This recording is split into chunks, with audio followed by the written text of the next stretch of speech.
Welcome to the Bill Walton Show, featuring conversations with leaders, entrepreneurs, artists, and thinkers. Fresh perspectives on money, culture, politics, and human flourishing. Interesting people, interesting things. Welcome to the Bill Walton Show. I'm Bill Walton. Today, we want to take a look at our big picture macro technology future. Conventional wisdom as to how technology will change the future goes something like this. There's one group that believes in a new normal, which is where ordering a ride or food, a smartphone, or trading in bitcoins is about as it's going to get. And that's roughly where we are today. Others, the dark side, see a dystopian future where, because of artificial intelligence, we'll see widespread, digitally driven job and business destruction. And then there's a third group, which seems to be much in the headlines today, that believes the only technological revolution that will matter will be found with renewable energy and electric cars. But according to Mark Mills, my returning guest, friend, and a senior fellow at the Manhattan Institute, and who specializes on science, technology, energy, and future manufacturing technologies, these views are wrong, or at least incomplete. Mark's new book, The Cloud Revolution, How the Convergence of New Technologies Will Unleash the Next Economic Boom and a Roaring 2020s, outlines how, if the political class and the regulatory state will simply get out of the way, we'll see a convergence of technologies that will instead drive a broad economic boom over the coming decade, and one that history may come to know as the Roaring 2020s. Welcome, Mark. Thanks for having me back. It's great to be here. Yeah, it's great to see you again. You've written a big, important book that sets forth a much more optimistic view of the future than most of us are feeling right now. But there are a lot of roadblocks. Like right now, today, we've got this obsessive focus on climate change, so-called renewable wind and solar energy, environmental justice, electric cars, and the batteries that electric cars need. But when you know the economic and physical realities, these seem like madness. Thoughts? First, before we get into that, though, I did want to tee it up because I do want people to know we do want to talk about what's going on right now. Yeah. What's the thesis of your book? Well, that's the to cut to the chase. The thesis of the book is that the future that, in fact, is exciting, to use a phrase, has already happened. That is, making predictions about technology is in terms of what it will do to society, how we can live our lives, impacts on all manner of daily commerce, don't come from things that are invented now. It comes from things that are invented in the recent past, 10, 20 years ago, and are just now reaching maturity, being viable and useful. This has always been true. It's obvious when you state it. The car was invented in the late 19th century. The auto age really took off in the 1920s. People went from a few percent owning cars to half of homes. The radio was invented long before the 1920s, but there was and the idea of the radio had been around since, for more than 2 decades before the 1920s. But the radio as a product took off in the 1920s, and same with electrification, same with pharmaceuticals, polymers and plastics, all these things, back in the 1920s. It's a long way of saying that we are now living at a time where we are seeing similar profound revolutions in the three sort of domains of how all technologies operate. And the 3 domains of technologies are information, what we know about things, how we share information, machines, how we make everything and operate everything, do stuff. Every service requires a machine, and materials. Everything is built from something. Everything in the civilization falls in those 3 buckets. If you get revolutions in the products and the underlying technologies in any one of those, it's a big deal. Computers fall in the information domain. It's a big deal. Computers are different than anything human beings have had for a long time. But when you have contemporaneous convergence of revolutions in all 3 domains, which is what's going on now. And we're going to show a chart on that. You've got the 3 Venn diagrams when the 3 circles overlap. Exactly. What happens in the middle? Well, you get what Joel Moykur stole a word from physics. Joel Moykur is the Nobel class economist at Northwestern. he calls it the phase change in an economy.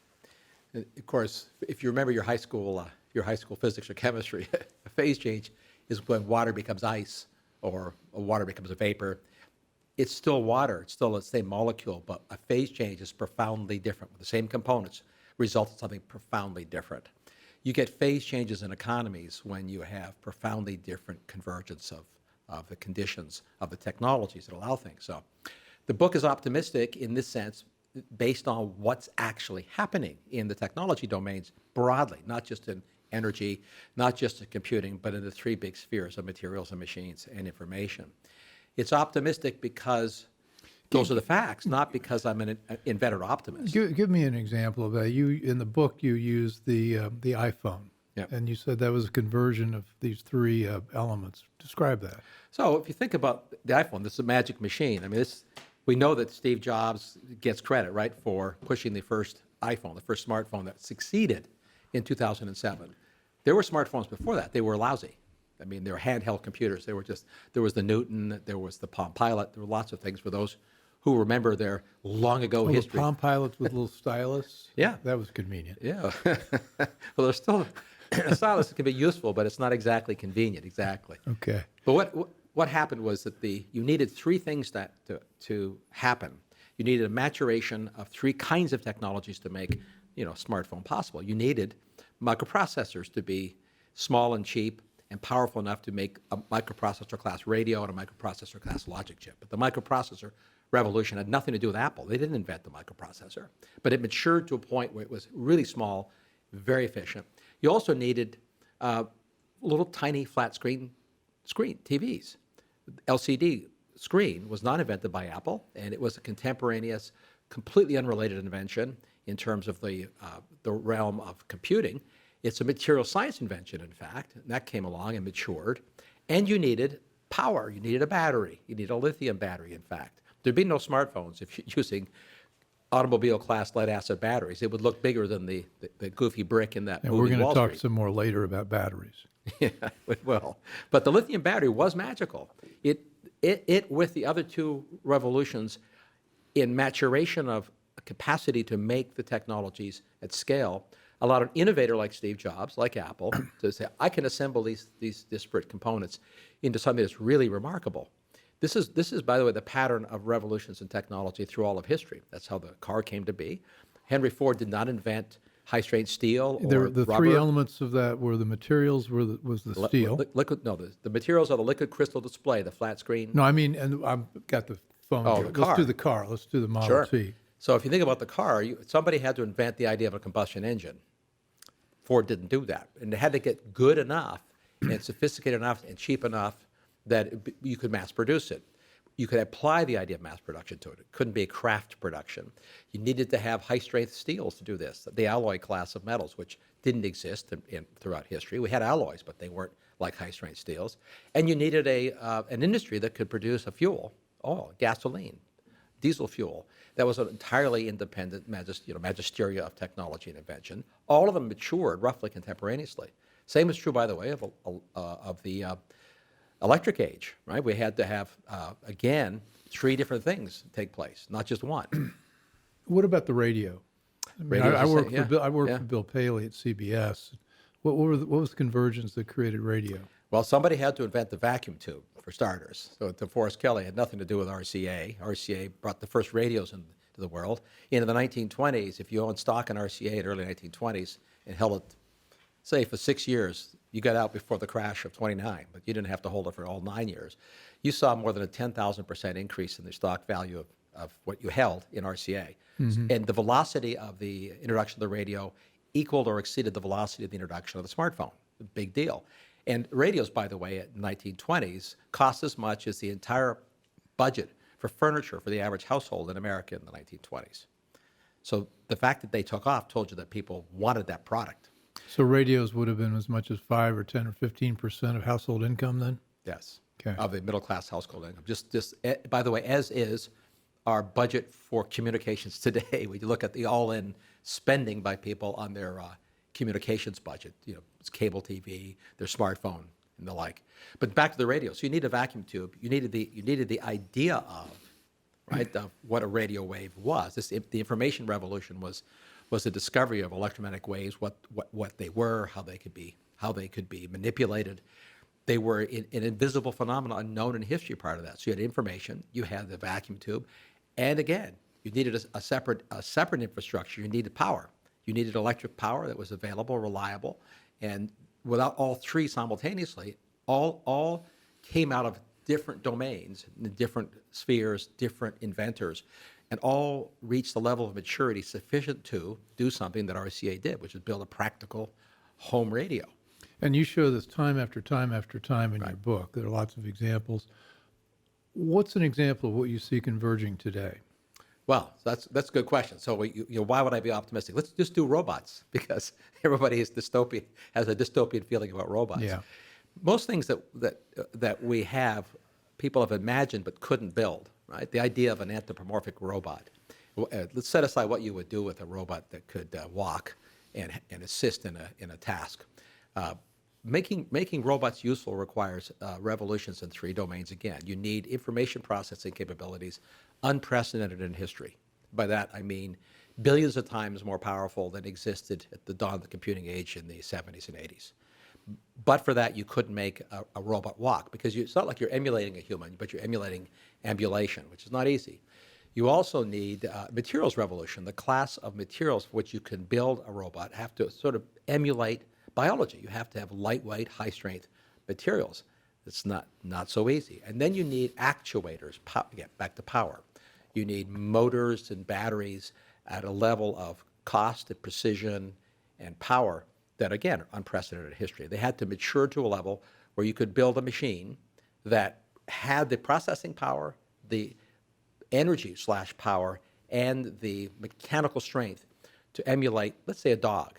So when you look at Boston Dynamics robot called Spot, which some people may have seen, if you haven't, you use the magic Google machine. Spot's pretty comical. Pretty funny to watch it, right? But when you think about it, if you watch the video, it's eerily biologically Spot's natural. on YouTube. It's on Everything's YouTube. You can find this show. Even this show, and you look at it and say, "Wow, this is sort of eerie." Now, here's an interesting factoid for you. Here's Spot. It's the first commercially available quasi. When I say anthropomorphic, it's obviously there must be a word for dogomorphic or something. It's not obviously. It looks like a human. It looks like a dog, but it walks naturally like an animal.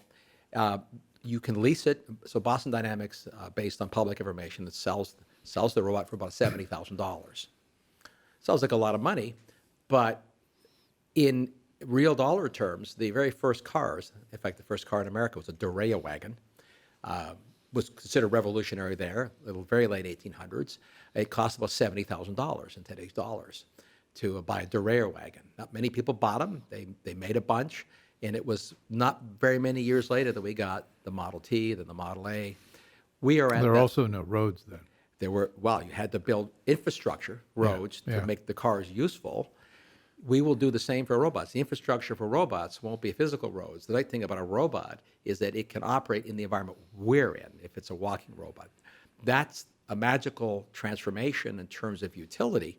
If you can have an automated machine do things that help you in the environment you want to naturally be in, versus building a specific infrastructure or cages where you park robots so they don't hurt people. This is the Bill Walton Show, and you can find us on the BillWaltonShow.com and all the major podcast platforms. I'm here with Mark Mills, Senior Fellow at Manhattan Institute, and we're talking about how technological change happens and how it's convergence of three elements, and maybe what our future with robots might look like. I want to go deeper into this, but at first, I mentioned at the outset, there's this obsession now with climate change, with solar, wind energy, and batteries. And you've written at length, and I think with great clarity, on why what a world with 100% wind and solar would look like, and the environmental cost that would impose, and the economic cost. Do you want to lay out the realities here? Well, there won't be a world powered entirely by wind and solar and batteries. The reason I said that is because it's not possible. We don't have the materials, and we can't afford it in either environmental or economic terms. And let me explain why, but sort of a calibration point. first. Imagine it's early 1900s, and you have entrepreneurs who are very excited about changing the kind of food they use for horses. And then you got another group of entrepreneurs who have started to make automobiles that are turned into tractors and turned into trucks and ways to transport people. So we have one group that's changing what they feed the horse and buggy, and the other group that's inventing the car. Today we have a lot of enthusiasts who are changing what we feed the horse and buggy. The different fuel for a car leaves it still a car. It's not a revolution. It's important. It's consequential when you change what you feed the car, but it's still a car. So its economic value, its economic utility, its productivity impacts are exactly the same. There's no change in what the economists call the utility function. So it's a misdirected view of what a revolution constitutes. Flying cars would be a revolution, and they're not possible. We make flying drones. Flying cars will be harder, but drones that carry cargoes are already being used that are autonomous. That's a revolution, much more so than changing the fuel. When I say it won't happen, it's easy to explain why. To produce the same unit of energy delivered to society, whether it's propelling a mile, carrying a pound of something, making a pound of something, making steel or making silicon, right? Whatever the ultimate goal is, you always have to use energy. If you use hydrocarbons, oil, gas, and coal, and you switch to wind, solar, and batteries, the quantity of materials required to be extracted from the earth to produce the same unit of energy goes up 1,000%. So say that again, right? If I want to get the same mile driven, I have to mine stuff, build stuff. You always have to do that. Everything starts with mining and building. Let's break it down into something more we can visualize, like a solar panel. Let's do a wind farm. A wind farm produces X amount of energy and requires what to create, and how much wind do we need to replace fossils? Let's do an easy, if I can, an easier one. I like easy. The car. Okay. Because everybody's excited about electric cars. States and countries all over the planet are promising to ban internal combustion engines because we now have electric cars, or more accurately, we have Teslas. More than 2/3 of all electric car sales in the United States are Teslas, just to be clear. So he utterly dominates, and good for him, the electric car market. But everybody else is making electric cars. So the battery in an electric car weighs about 1,000 pounds. Right? That's 1,000. Most people don't know that. The 1,000-pound battery is replacing a 70-pound. And that's the total weight of the car is what? The battery only, just the battery. And the total weight of the car is what? 8,000 pounds? Oh no, a car depends on the car. 2,000 to 3,000 pounds. So third of the weight. Half the weight of a car is the battery if it's an electric car. Okay. And the weight of the fuel to go the same distance in an internal combustion engine car is about 60 pounds. So I have a 60-pound fuel tank I'm replacing with a 1,000-pound fuel tank.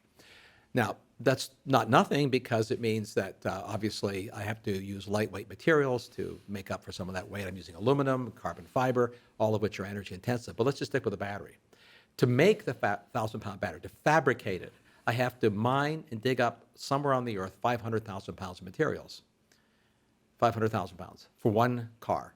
To make the nickel, the copper, the manganese, the lithium carbonates. All of that requires mining equipment and mining machinery, almost all of which is oil-fired. It requires transport to refining facilities, most of which, by the way, are in Asia and China, where energy, in that case, both coal and oil and gas are used to convert it into a chemical that's useful to make a battery. And then you make a battery, use energy to make the battery. So when you go through that whole process, you've now made something to store energy, doesn't produce energy, and to make a battery that could hold the energy equivalent of a barrel of oil. So make enough batteries that they could hold the energy equivalent of a barrel of oil. I'll have had to expend between 100 and 300 barrels of oil equivalent of energy to fabricate that battery. And since that is typically done all over the world in mines and processes in China, Asia, South Korea, Taiwan, that means somewhere else energy is being consumed and carbon dioxide is being emitted. Put in the carbon terms, which is why the preoccupation with switching from internal combustion to electric cars is sort of resonant. When the electric car shows up in your driveway, it comes with like a carbon debt just to make it. And the debt can be measured in tons of carbon dioxide. Depending on where you drive that car and how the battery was made, you may never pay the debt off compared to avoiding the carbon dioxide emissions from burning gasoline. this is not an anti-EV observation. This is just locked into the physics and the chemistry of these machines. A lot of this is going to be manufactured in China. Right now, and China gets about 80% of its energy from coal. 60% of the electricity from coal, right? And they get like the rest of the world. Hydrocarbons account for about 85% of all energy. So that's where that's where the debt is incurred. Right, but right. also you talk about the mining required, and mining is not going to happen in the United States. We've got a not in my backyard mentality with mining. So we outsource it. We shove it off to Africa or South America, or where you can find this. And the place you find it would be, I don't know, rainforests, environmentally fragile areas, and exactly. So here, but there's an economic and geopolitical feature. The tundra in the North Pole. That's right, son. Here's last year. So all these places we want to protect is where you'd go to mine the materials to do the electric cars. And we do that. We do that by virtue of pushing out mining possibilities in North America, especially in the United States. So this is an elite pushing all of these problems out to the third world. Sure, exactly. And gee, that's a great idea. It's a good idea. Think about it. If you're in Davos, maybe. Well, I think, to be fair, and it's hard to be fair because some of the ideas they're not fair. Exactly. Some of the ideas are so insane. To be fair, a lot of people have no idea how stuff is made. They just have no idea. They don't know that an electric car uses 300% more copper than a regular car. So what that means is if you increase electric car use and the solar panel use and wind turbine use, all of which use more copper than conventional generation, you increase demand for copper. Okay? Whatever. Well, where do we get the copper? Who mines the copper? Well, one of the biggest copper mines in the world is in Chile. Chile is a place that just had an election, and for the first time, I think, in 40 years, now has a socialist leader who is... It's been a wonderful economy, and now they just voted in a 35-year-old who wants to take it back to the dark ages. So let's see how the copper mine does in that environment. Yeah.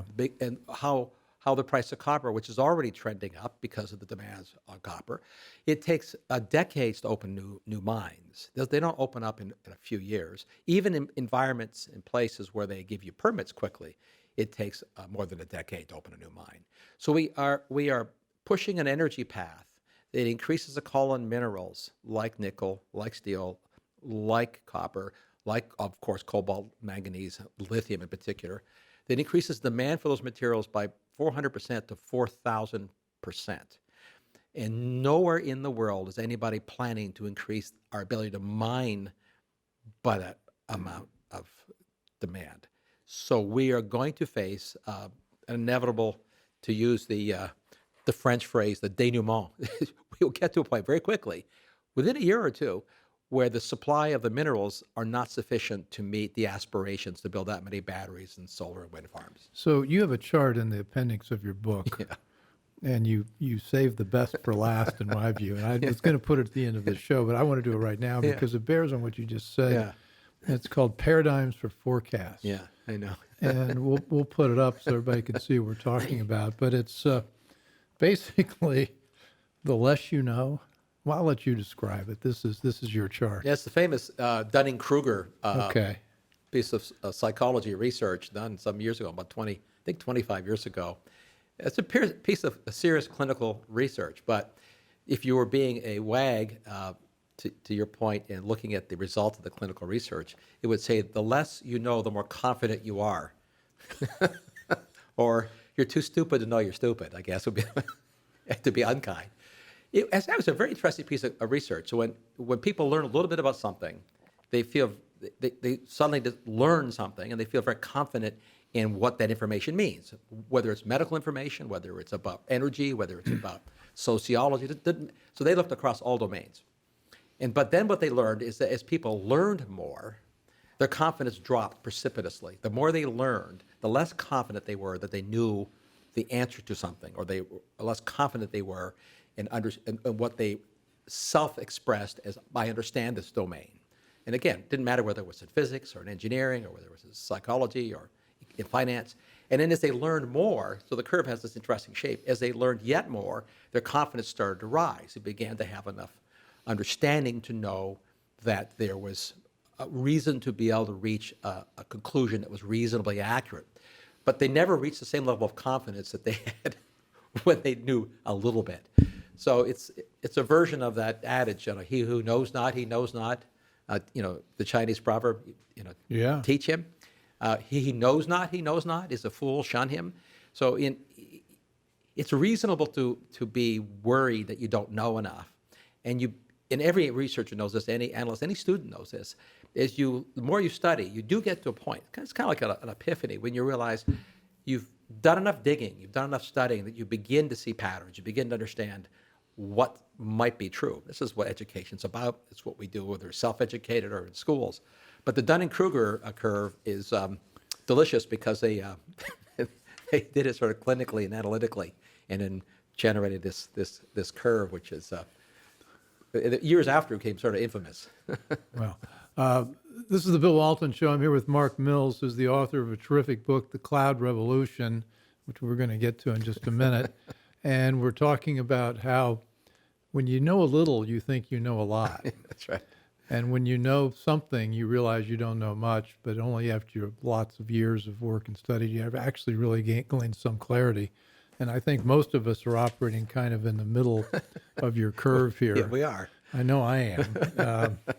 I seem to know a little about a lot of things, but not enough about any one thing. I want to stick with the illustration, though, with the solar and wind. I know we did cars and batteries, but you described last time you were here about the enormous footprint that solar and wind would have on the planet. Yep. And so you create a renewable, supposedly, it's a form of electricity, a form of energy you can't store very readily, so it gets back to our battery issue. But what's the footprint and the cost of solar and wind, just briefly, a couple minutes? The easiest way to visualize it would be if you wanted to make 100 megawatts of electricity, 100 megawatt power plant, which is 75,000 homes, depends where they are, 75 to 100,000 homes, need about 100 megawatts of power generation to stay lit. You can do that with wind turbines, and as long as the wind's blowing, they'll produce the necessary power. And you need about 100 square miles of land to distribute the wind turbines in. So you need tens of thousands of tons of steel, fiberglass, plastic, copper, concrete to build those turbines. Each one of them the size of the Washington Monument. So you're going to have something in the order of 30 or 40 Washington Monument-sized wind turbines spread out over, it'll feel like it's going to the horizon, 100 square miles. Or you can build a 100 megawatt natural gas-fired turbine, which fits inside about the footprint of a residential house, and that's about how big they are, inside of a building about the size of maybe a barn on a farm, and the gas pipe to it is buried, and that's it. That's all you'll see. The quantity of materials, so that the land footprint is a house versus 100 square miles, pretty big difference in land footprint. Material footprint, you go up roughly 1,000% in all the primary materials needed to manufacture the wind turbines versus the gas turbine. If you count just the critical minerals, copper, steel, rare earth elements, molybdenum, and those things, you go up somewhere from 500 to 5,000% more materials required to deliver the same amount of energy. So you use more land and use more materials, you use more minerals, all of which have to come from somewhere. You have to use the land somewhere, and all of which have to be mined somewhere, processed somewhere. And then, this is the critical point, this misnomer renewable energy, it misses the fact that there's no such thing. The machines wear out. All machines wear out, including wind turbines and solar panels. When they wear out, you have to replace them. Since everything wears out, in effect, nothing's renewable. It's a complete misnomer. It's a complete misdirection. The fact that the wind blows because we have nothing to do with it is no different than the fact oil exists because we have nothing to do with that The wind either. don't blow and the sun don't shine, and we have Texas from last year where they had a blackout. Yeah. I want to put up this other chart, bring our favorite genius, Bill Gates, titled Bring Math to the Problem. Yeah, it's a good line. It's a great line, but actually, this is a good example where you can be a genius in one field and an idiot in another. Well, I'll give him more credit than that, but because I'm biased. Right, my first book, on energy. He liked your book. He liked the book and praised it. He saw it. Okay. Well, you're compromised. I'm compromised now. What was the name of that first book? At the Bottom as Well. Okay. It was about energy, and we forecast sort of the state of the world as it would be. When did you write it? 20 years ago. And how'd the forecast come out? Well, it sounds sort of like I'm going to dive it deep in the lake. You can be self-serving. Yeah, dive deep into Lake Hubris, but we were right about everything. Let's just put it that way. So we called that was the era of peak oil supply. We're going to run out of oil, run out of gas, run out of everything. I mean, Bill Gates is a guy who's easy not to like, though. He's so arrogant. It's true of most billionaires. That's true. That's I absolutely. don't want to be mean to billionaires, but If we took this red chart down to its conclusion, we'd end up with about half the country covered with solar and wind fields. yeah, so exactly. So the land, literally half the land mass. The land if you were to try to provide all the energy America needs using just wind and solar, the physical land area would have to occupy pretty close to half the continental United States. And you think about that and say, well, does that matter? Well, yeah, I sort of think it matters. I mean, that's my opinion, but there are people who don't. Who? But the green advocates who keep saying we have to have 100% But wind and solar. if you've got the whole thing covered with mirrors, I mean, what's being Well, green? you're not going to be all covered with because you're going to have the wind turbines are spaced. I mean, But they kill billions of birds a year. Well, it's birds. I mean, I guess the Autobahn blades, Society's the blades are they last forever. non-renewable plastic. And remember when the wind turbines were first built in California, when this era began 20 years ago, we'll give the Autobahn Society credit for. They opposed them and called them a condor cuisinars. The Autobahn Society called the wind turbines condor cuisinars because they were worried about the condors being whacked by the wind turbine blades. They were actually. I like wind turbines. I like solar panels. I like electric cars. It's just it's wired into me. I like machines, but I also like reality. And the problem is when you invent cheaper ways to make energy, society naturally goes to it. Not complicated.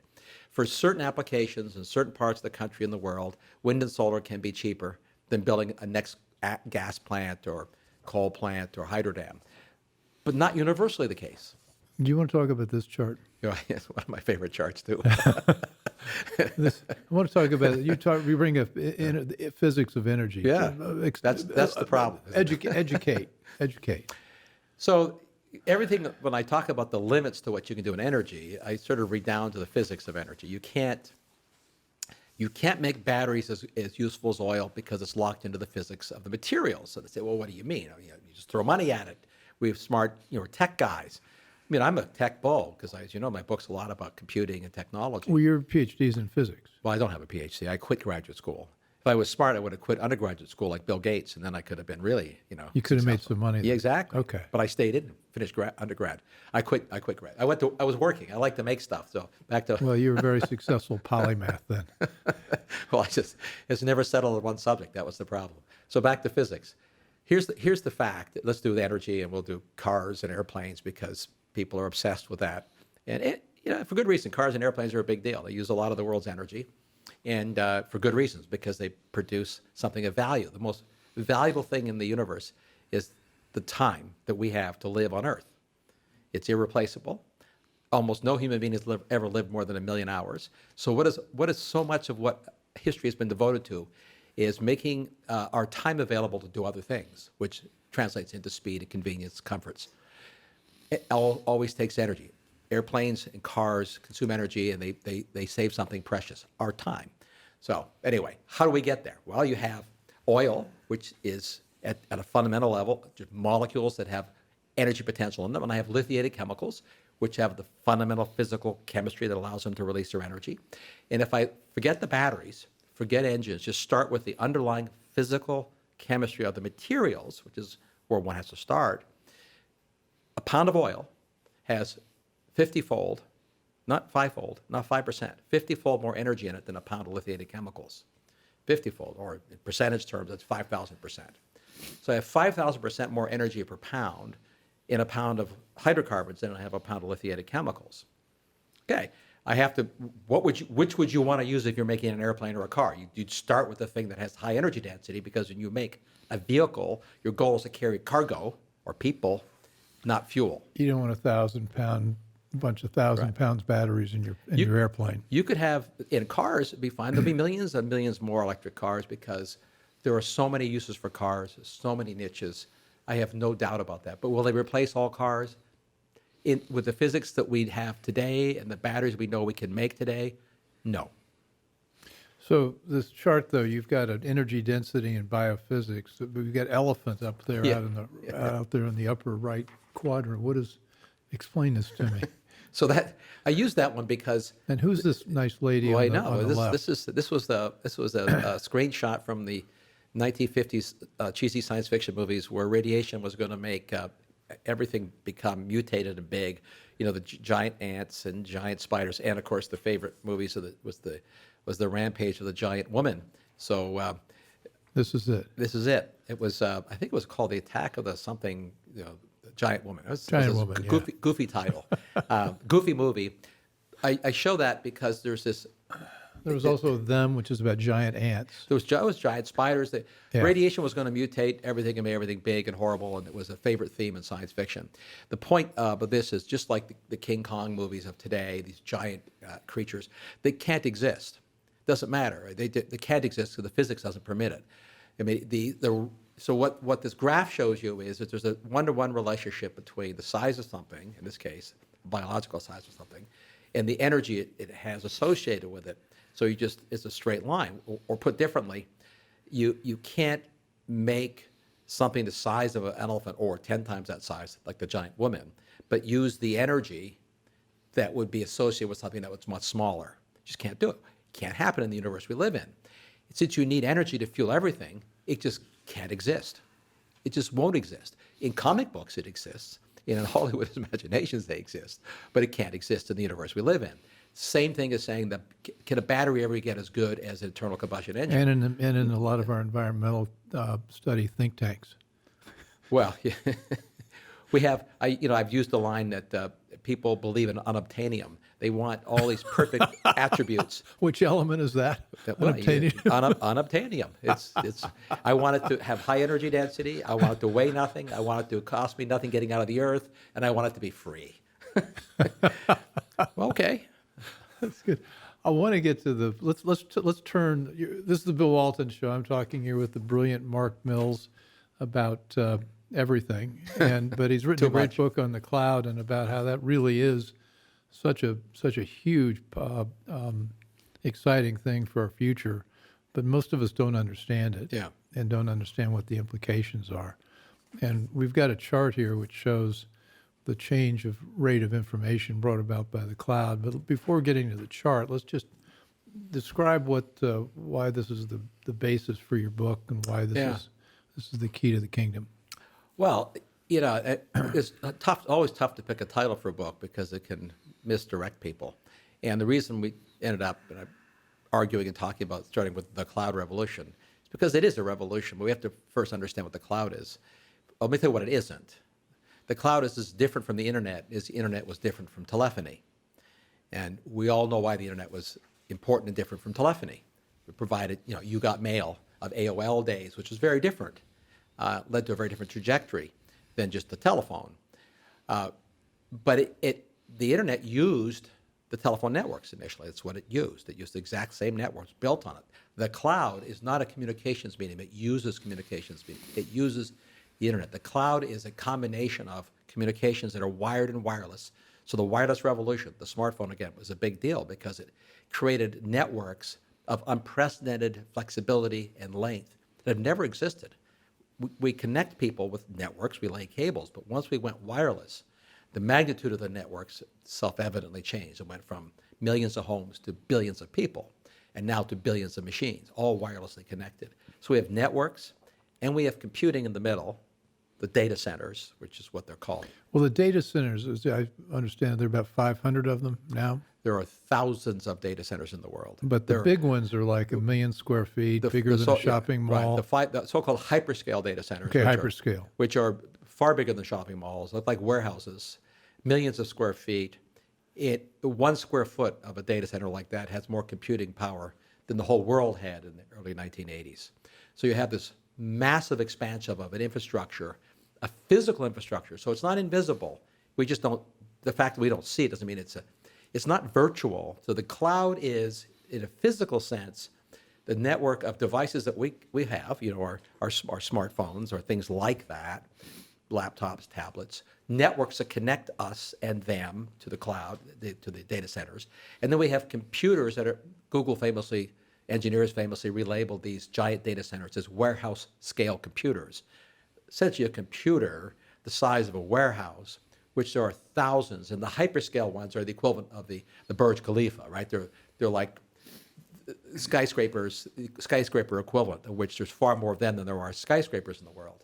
So you have this Empire space, State Building was about 2 million square feet, and a data one of these. and we is have about, hundreds of data centers with millions of Okay. square feet. Yeah. Exactly. So think of it in terms of what it does, what it is, why it's different than the internet. I'm not sending mail. Everybody that does Uber or DoorDash or Airbnb, mapping, these are not communications functions. As I say it, it's obvious. What you've done is you've asked a remote computer to do some processing, give you some advice, not instructions, but advice, right? So it's not just a question. And relate counterparties and look at all kinds of variables to say, well, this counterparty should be, would probably like this one, whether that's a place you're renting, whether it's a car ride you'd like to have, whether it's a financial transaction. That activity is what the cloud does. It's not just storing information like cat videos or fun YouTubes of Spot the dog, right? It's doing processing, but it's not just doing computation. It's giving advice. It's giving ideas. It's helping in research. So when we think about Zoom as a communications medium, which has become very common, or YouTube as a way to broadcast, that's a communications medium, and it's very powerful for that because it's a cheap way to do it. But that's the least of it, because what we're doing by disintermediating old businesses, whether it's in finance, the hot thing is fintech, right? Also true in healthcare. I mean, already, well, the one silver lining, there's a few silver linings in the great lockdowns, is we finally got rid of the ridiculous prohibition where you couldn't talk to your doctor, get medical advice or prescription in a video call. Oh, what a dumb restriction, right? We know why the restriction was there in terms of licensing and safety, but we've long ago solved those problems. That's been wiped out by the great lockdowns. That's just the beginning of finding and improving the efficacy with which you can get access to expert advice of all kinds, and get access to doing new kinds of things, like, education and training. Remember when MOOCs started, everybody was all excited. They said that it was the end of universities, the massive online courses. It's not the end of universities. The cloud and online education is actually an amplifier for education, not the end of it. Well, how does this get us out of what I call the new normal, where we're basically Right. just being more efficient at ordering a ride or food Sure. Yeah. or doing things we're already doing? How does this free up time? How does this make us more productive? So the essence of productivity is easy to state because it's in economics 101. You want fewer inputs, less time, especially, less labor, and fewer materials to get the same or better output. Productivity is how wealth is expanded. Without productivity, there's no wealth expansion. Until you can do things more productively, the only way people became richer was to steal other people's stuff. They stole their land, they stole their goods, they stole their people and enslaved them. That's how wealth was created to a few. If you expand the productivity... Everything was zero sum until Everything was about zero sum. 1750. 1500, you could argue the Middle Ages, there was a huge wealth expansion because of, the same kind of revolution we're facing today. It was the machine age, the first machine age, Yeah. the camshaft, water wheels, windmills to grind things. And it was the dawn of the information revolution, the first information revolution. We understand processes. So that created productivity. England became the epicenter of wealth because it was the first industrial revolution was at that time. So it created more wealth for more people. More wealth, of course, is how we buy time. Let's put this in energy terms. Time is measured in dollars. That's how human beings have always done it since before the age of the invention of money in prehistory. We measure it in dollars. So for all of human history until the Industrial Revolution, which brought productivity fueled by hydrocarbons, between 70 and 90% of every economy's GDP was associated with acquiring food and fuel. That's to survive. The other 20 to 30%, you could do other stuff like educate or entertain or travel or make your life more comfortable or interesting. Now globally, for now, until we foolishly reverse it, about 15% of the GDP is tied up with food and fuel. So that freed up all the rest of the economy, freed up our time to do other things, which is why we have more literacy, which is why we have more comforts, which why we have more healthcare. It comes from wealth. So back to your question, how does the cloud give us productivity? Okay, let's just do a very simple example. Any one of us imagine how much of your time it took pre-DoorDash to get food that way, let's just say, or pre-Uber to get a ride, or pre-Airbnb to find something to rent. Or at the dawn of this concept, when the airlines had to do this, they were forced to do it because of the complexity of their system. They pioneered the use of computing to take friction out of how you could coordinate all these complex relationships of flying person A to place B and have the right pilot. All these complexities take time. They're hard to do. Computing makes it happen quickly, effortlessly, without friction. And the more we do that, the more we increase the velocity of those things that have to be done to affect something. Let's use a hyper-specific examples in the news a lot that the cloud and what's going on now will alleviate supply chains. We've rediscovered a supply chain. Well, what a shock, right? Alexander the Great understood supply chains. As historians would tell you and I both, one of the reasons he was so successful was because he figured out how to have a material supply chain to his front line. All the way to India. Supply chains matter. They've always mattered.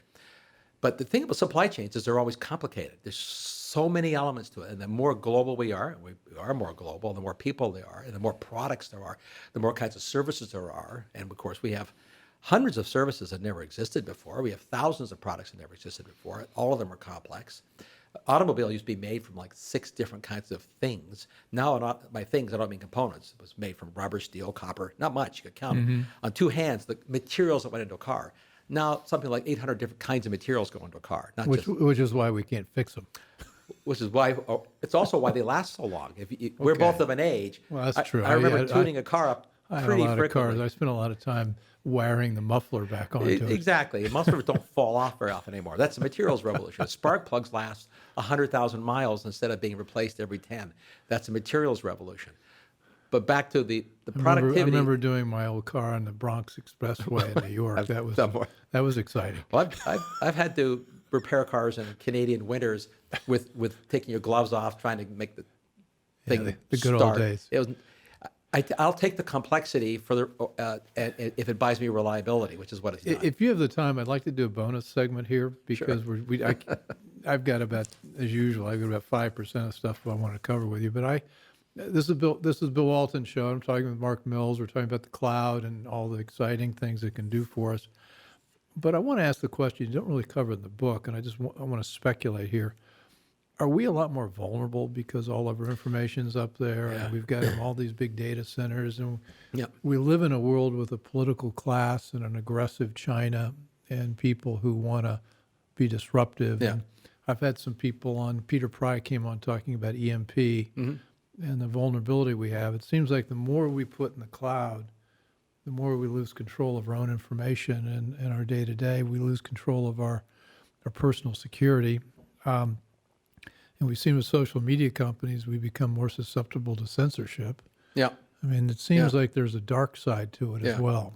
Yeah, the yin and yang of technology has always been there. Yeah. So let's explore that. And it's not, and I'm not naive about it, and I don't entirely ignore it in the book. I think, in fact, not to be facetious, probably the first piece of technology ever invented by humans are wired to invent stuff, was a sharpened stick to get food. Right. Well, it was also used for other things, right? Yeah, that's people. So while I'm an inveterate optimist in the sense of, particularly about the United States, I do begin my book pointing out that it's possible to Sovietize an economy. We know that because the Soviets did that to their economy. In the 20th century's gain in wealth and productivity that was enjoyed by America, Russian people didn't come close to getting the same benefits. So politics matters. Politics matters enormously. We can destroy growth. Governments can destroy growth, inhibit growth. It's not nothing. What I guess I would say, technology can't fix stupid. And you make an important point of the book that the future is what we believe it will be.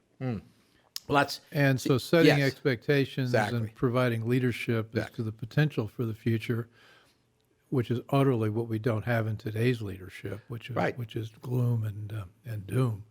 Yep. Well, again, I'll quote Joel Moynier, the economist at Northwestern, who's, again, I'll say again, he's a Nobel-class economist, brilliant guy, written some amazing stuff.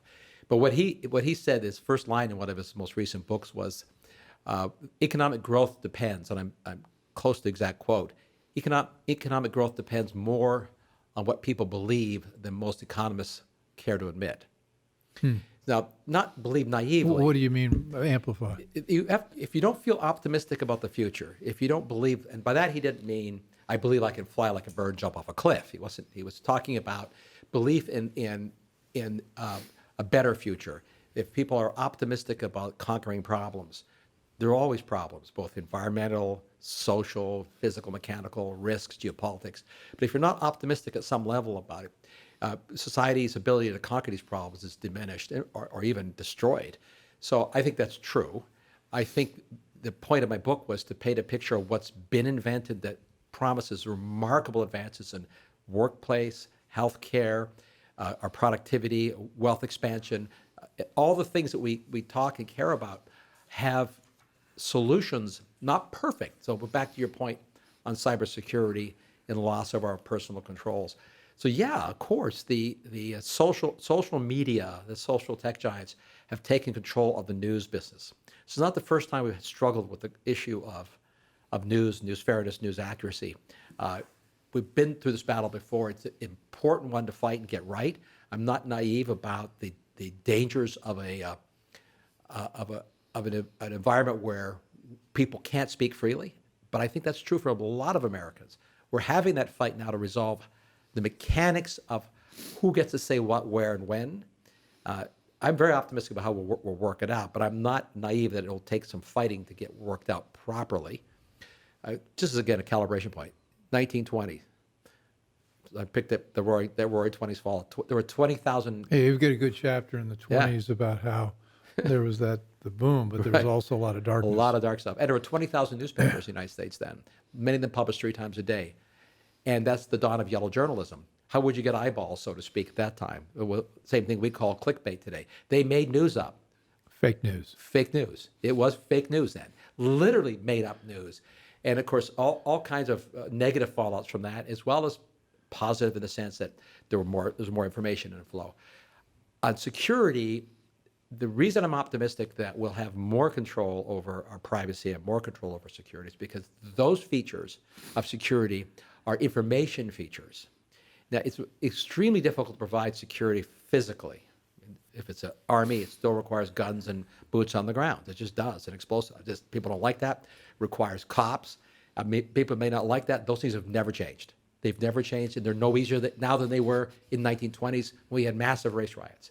But information security can be improved with other information tools. And information tools get better at exponential rates. Nothing else does. So the kinds of solutions to security, which is the word blockchain, which you've heard, this class of network offers a security potential that really is unprecedented in information domain. So I'm very optimistic that we can see a near future where you're going to feel a lot more comfortable about your personal information, your control of it, and the transparency. But it still will require a sensible approach on regulation and governance. If we do it in a heavy-handed way, governments are never good at setting frameworks for industries when they're heavy-handed. Well, I'll use an example again from history. Pre-World War I. This was the dawn of the Interstate Commerce Commission. It was created to regulate the railroads because they were getting too big, too powerful. They were monopolies, right? They changed the world. The transformation from agrarian to post-agrarian society is marked not by the car, but by the railroad. Mm-hmm. That changed America. And those who brought it brought incredible benefits to people. Lower cost transportation, lower cost food, lower cost materials. It was all to the benefit of the consumer because in the sense that they didn't do it for the consumer in that sense, but it all benefited consumers. And yet they got big, and we wanted to break them up and control them. The Interstate Commerce Commission. That resulted in the demise in the railroad's efficacy, unfortunately, right before World War I, which caused the government to do what? Take over the railroads and make them even worse. That worked out really well. Well, yeah, exactly. So that's we're at that point again where we have that risk where the government would say, you know what, I'll run Facebook and Google. We aren't there yet. I'm not a fan of that at all. And do you want to break them up? Well, breaking up is probably not the right word. I mean, it's hard to agree with Mark Zuckerberg, but his advertisements about getting the regulations right for news and social media, it's right about that, right? The detail is what does that mean?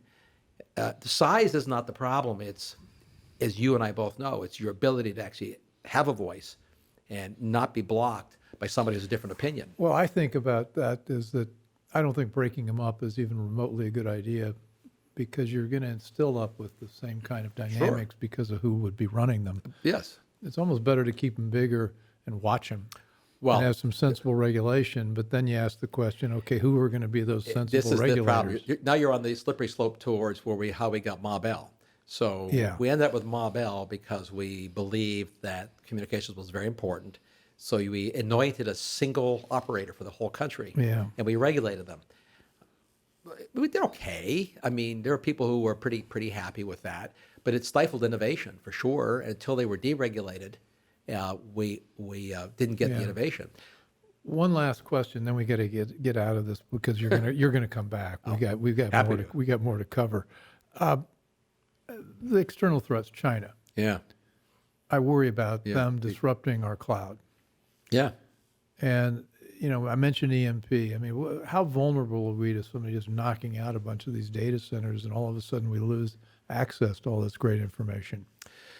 Well, the EMP won't knock out the data centers in the sense that you're talking about. It can knock out the power, which keeps them lit, and all data centers of consequence have backup power. Usually diesel generators, by the way, back to hydrocarbons. Like oil's easy to store, generators are cheap and powerful, so you keep them surrounded by lots of big diesel generators. An inconvenient fact, let's just call it. I'm worried about China too, but my worry I'll just do short term and long term quickly. In short term, of course, there was a serious competitor in every sense, and they're a serious threat in other senses. We can't be naive about their political aspirations. They're very different than ours. I'm not talking about the Chinese people. I've been to a dozen cities in China. I like Chinese people. I've met hundreds of Chinese engineers in dozens of the companies. We're talking about the politics, the government. Chinese Communist Party. Chinese Communist Party. They have different goals than we do. But the Chinese have a problem.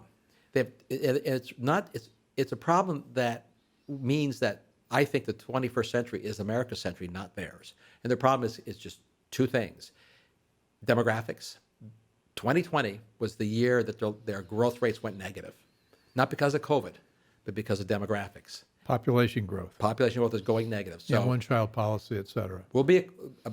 United States will be a country of about 600 or 800 million people in 30 or 40 years, and they'll be a country of about 1 billion and change. It'll be smaller, it will be bigger. And more important than the demographics, we'll be a younger country than them. Demographically, that's profoundly important. Economically, they're getting older, and we're not getting older at the same rate. America is. Set aside whether we should have more or less immigration, illegally or legally. Obviously, I'm an immigrant Canadian. I vote for legal. But I like immigration because it's always infused America. We have immigration and birth rates, the combination, which are very good for our country. And the Chinese system, the Communist Party, is very nervous about entrepreneurs who feel free to do what they want. They really are. They've just clamped down recently. You do not get next generation innovation in that kind of environment. I'd say that's the third big factor. It's a big factor. What Xi is doing is really killing the golden goose. He is. So what he's counting on is inertia from using yesterday's technologies to make stuff for America, like solar panels and cheap microprocessors. We make the expensive ones, they make the cheap ones. But that trade gives him money and gives them revenue, but he's not creating the seed corn for the future. In fact, as I document in my book, and as you know, I have hundreds of citations, I make the point, and I think it's correct, not only are the leading universities and innovators in the research domain dominantly in America, but the leading inventions, majority of new things being invented, things like bioelectronics and next generation therapeutics and pharmaceuticals, next generation robotics and materials, they're being invented in the United States. We utterly dominate the world in the long-term stuff. In the long term, guess what? The long-term stuff matters. So for the 21st century, I think China's a problem. Which getting back to the thesis of your book is that, or one of the theses is that it's the stuff that's been recently invented that's also the leading edge that converges to create the tremendous growth, and they're not doing that. They're doing very little of it. Okay. This is the Bill Walton Show. I've been talking with Mark Mills, who's written a terrific book, The Cloud Revolution, and it's much, much more than that. It gets into all sorts of aspects of work life and history and future, and it's a treasure trove of very interesting stuff. And I really I thank you for writing it. It had to be prodigious to pull this together. Thank you for promoting it. Well, when you write a book, you want somebody to pay attention. Well, we're paying attention. I hope you all are paying attention too. Anyway, thanks for joining. Thanks, Mark. Thank you, Bill. We'll see you again next time. Of course, you can find us on the BillWaltonShow.com, and also we're on CPAC Now on every Monday night. And you also find my radio gig on China with Frank Gaffney on Frank Gaffney's radio station on Mondays as well. So thanks for joining, and Mark, get you back again soon. Thank you. Use the evil Amazon machine to buy my book. Oh yeah, it's on Amazon. It's already got 5-star ratings. That's right. Good. And it's very highly rated, so a lot of people agree with us. That's good. Okay. All right, Mark. Thanks. Thank you. Thank you. I hope you enjoyed the conversation. Want more? Click the subscribe button or head over to thebillwaltonshow.com to choose from over 100 episodes. You can also learn more about our guest on our Interesting People page. And send us your comments. We read every one, and your thoughts help us guide the show. If it's easier for you to listen, check out our podcast page and subscribe there. In return, we'll keep you informed about what's true, what's right, and what's next. Thanks for joining.